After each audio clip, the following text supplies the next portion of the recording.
There's no doubt in anyone's mind that Mike Trout used to be one of the fastest players in the game, and this is evidenced pretty clearly by his average sprint speed totals, which commonly sat above 29 feet per second in his heyday, a downright elite mark, with him registering at least 12 bolts in every full season preceding 2024, which, for those of you who don't know, are runs of at least 30 feet per second, or basically the cutoff for extreme outlier speed. But all this began to change when he sustained some pretty major injuries to his lower body over the last couple years, resulting in him having just 3 in this time frame, and none in 2025, when he posted a career low feet per second mark of 27.9, a total in just the 62nd percentile, which, while still above average, is nowhere close to where he used to be. But this was to be expected, right? And I'm pretty sure nobody thought this was one aspect of his game that would see a rebound. But it seems like we might be wrong, and he just showed why today in a spring contest versus the Brewers. Batting in the first inning against Brandon Woodruff, the pitcher you may end up seeing in the thumbnail, he grounded a ball to shortstop, where it was fielded and then thrown to first for the out and a bang-bang play, which, because of the wondrous actions of Artie Moreno, I can't show on video, because Anaheim isn't televising their games. Regardless, Angels beat reporter Jeff Fletcher pointed out immediately after that Trout had indeed done something ridiculous,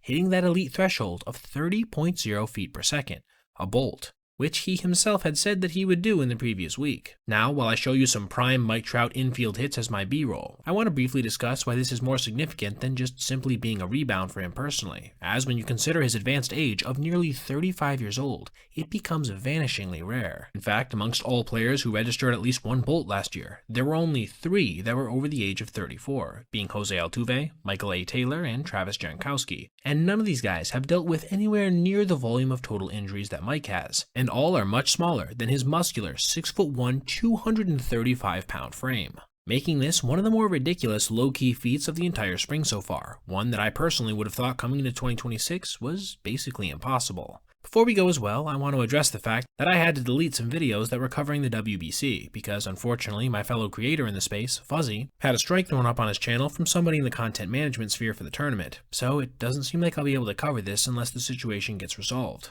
It's unfortunate, but we'll just continue to go through stuff in spring as usual in the meantime.